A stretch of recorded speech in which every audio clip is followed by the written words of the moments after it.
사도행전 10장. 가이사랴에 고넬료라는 사람이 있었습니다. 그는 이탈리아 부대인 로마 군대 백부장이었습니다. 고넬료는 경건한 사람이었습니다. 그와 그의 집에 사는 모든 사람이 하나님을 공경하고 경외하였습니다. 그는 가난한 사람들에게 아낌없이 돈을 주었고 늘 하나님께 기도했습니다. 어느 날 오후 3시쯤 고넬료는 환상을 보았습니다. 그는 환상 속에서 하나님의 천사가 다가와 고넬료야 라며 부르는 소리를 똑똑히 들었습니다. 고넬료는 두려움 속에서 천사를 쳐다보았습니다. 고넬료는 주님, 무슨 일이십니까? 라고 물었습니다. 천사가 대답했습니다. 하나님께서 너의 기도를 들으셨다. 네가 가난한 사람들을 도운 것을 보셨으며 너를 기억하셨다. 지금 사람을 욥바로 보내어 베드로라고 하는 시몬을 모셔오너라. 그는 가죽 제품을 만드는 시몬이라는 사람의 집에 묵고 있는데 시몬의 집은 바닷가에 있다.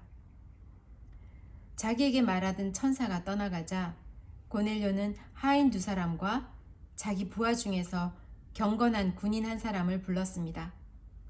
고넬료는 그들에게 모든 일을 이야기해 준 뒤에 그들을 욥바로 보냈습니다. 이튿날 낮 12시쯤 고넬료가 보낸 사람들이 욥바 근처에 이르렀을 때에 베드로는 기도하러 지붕으로 올라가 있었습니다.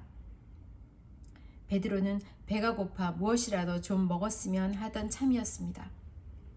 사람들이 음식을 준비하고 있던 중에 베드로는 환상을 보았습니다. 베드로는 하늘이 열리고 큰 보자기 같은 것이 네 모퉁이가 묶여 땅으로 내려오는 것을 보았습니다. 그 안에는 갖가지 4발 달린 짐승들과 땅에 기어다니는 파충류와 날짐승들이 들어있었습니다. 그때 베드로에게 음성이 들려왔습니다. 베드로야, 일어나 그것들을 잡아먹어라.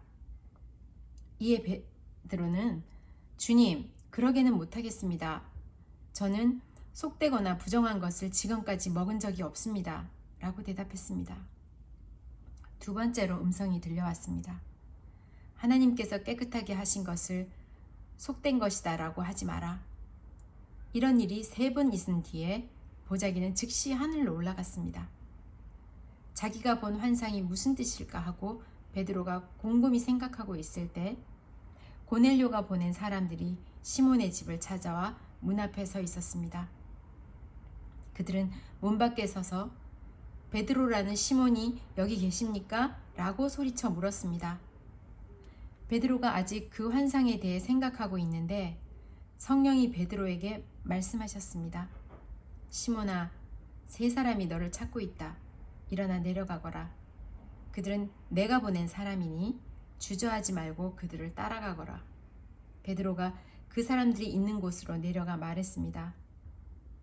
내가 그대들이 찾는 사람입니다. 무슨 일로 오셨습니까? 그 사람들이 이렇게 대답했습니다. 저희는 고넬료라는 로마 백부장이 보낸 사람들입니다. 고넬료는 의로운 사람이며 하나님을 경외하는 사람입니다.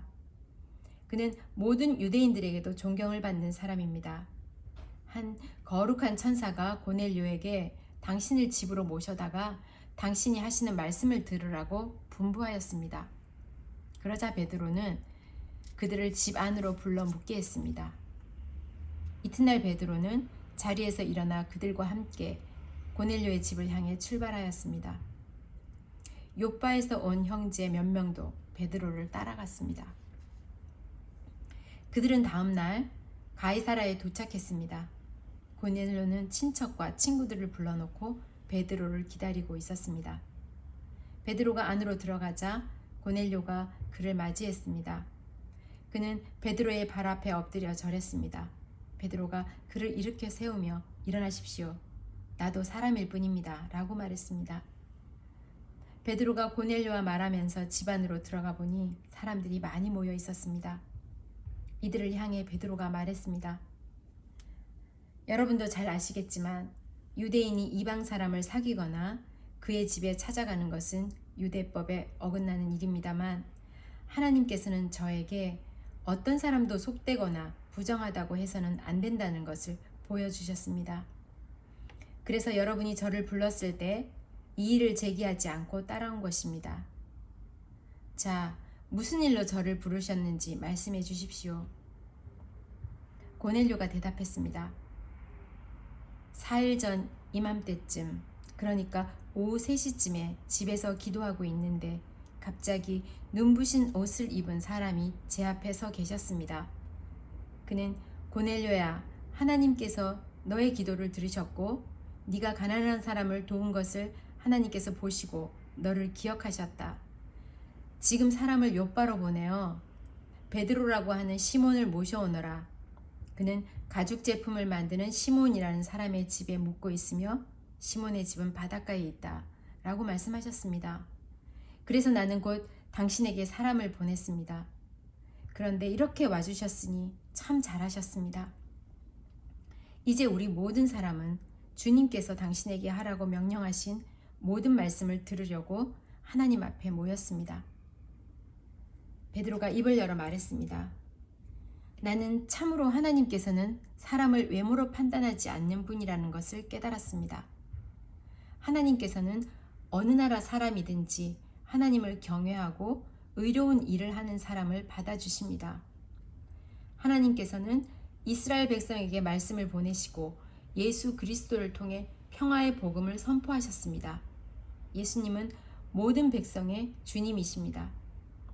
여러분은 요한이 세례에 관해 설교한 이후 갈릴리에서 시작하여 온 유대 땅에 걸쳐 발생한 큰 사건을 아실 것입니다. 하나님께서는 나사렛 사람인 예수님에게 성령과 능력으로 기름 부으셨습니다. 그분은 두루 다니면서 선한 일을 하셨고 귀신에 사로잡힌 사람들을 고쳐주셨습니다. 이는 하나님께서 예수님과 함께 계셨기 때문입니다.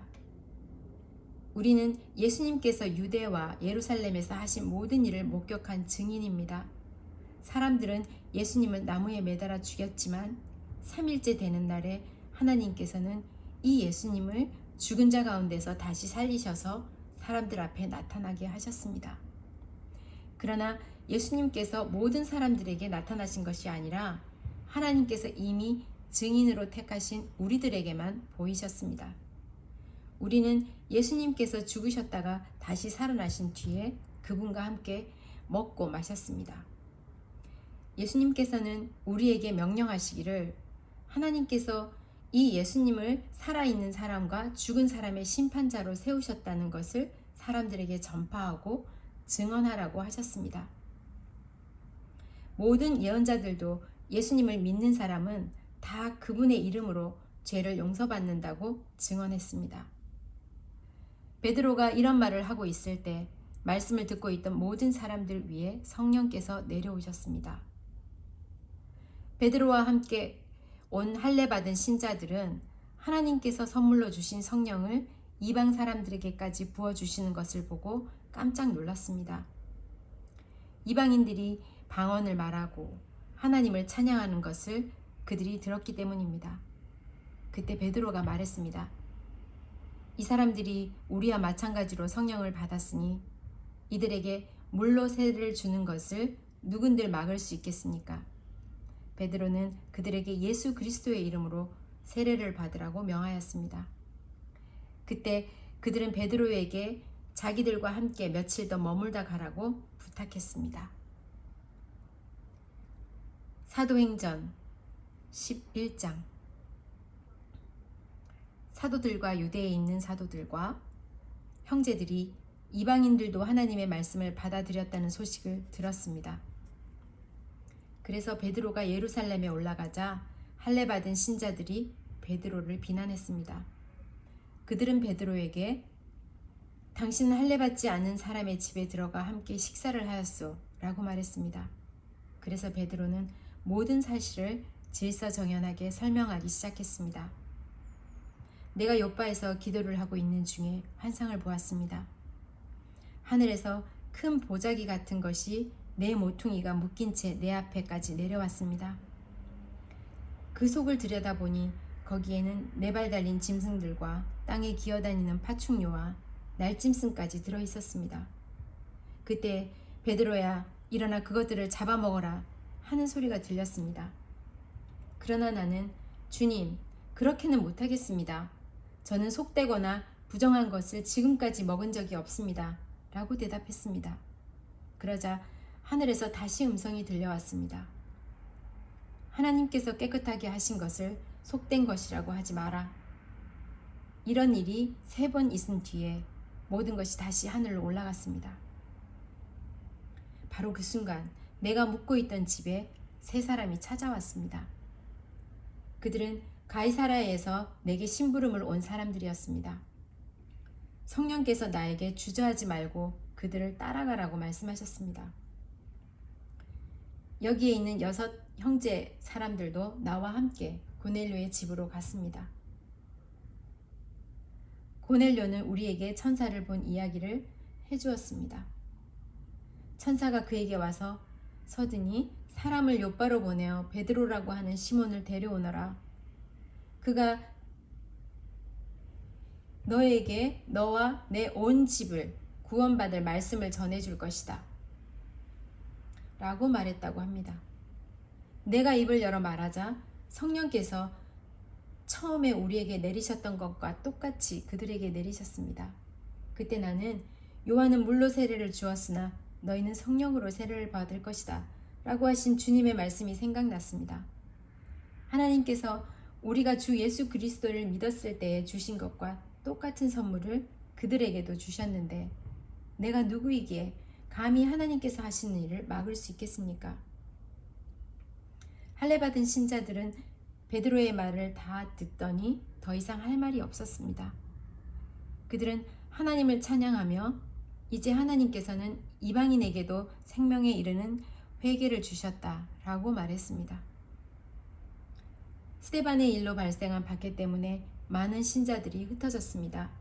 그들은 베니게와 키프로스와 안디오까지 피해가서는 오직 유대인에게만 말씀을 전했습니다. 그들 중에 키프로스와 구레네 출신 사람이 있었는데 이들은 안디옥에 이르러 그리스 사람들에게도 주 예수님에 관한 복음을 전했습니다. 주님의 손길이 그들과 함께 하셨으므로 많은 사람들이 믿고 주님께로 돌아왔습니다. 이 소식이 예루살렘에 전해지자 교회는 바나바를 안디옥으로 보냈습니다. 그는 안디옥에 도착하여 하나님의 은혜가 내린 것을 보고 기뻐했습니다.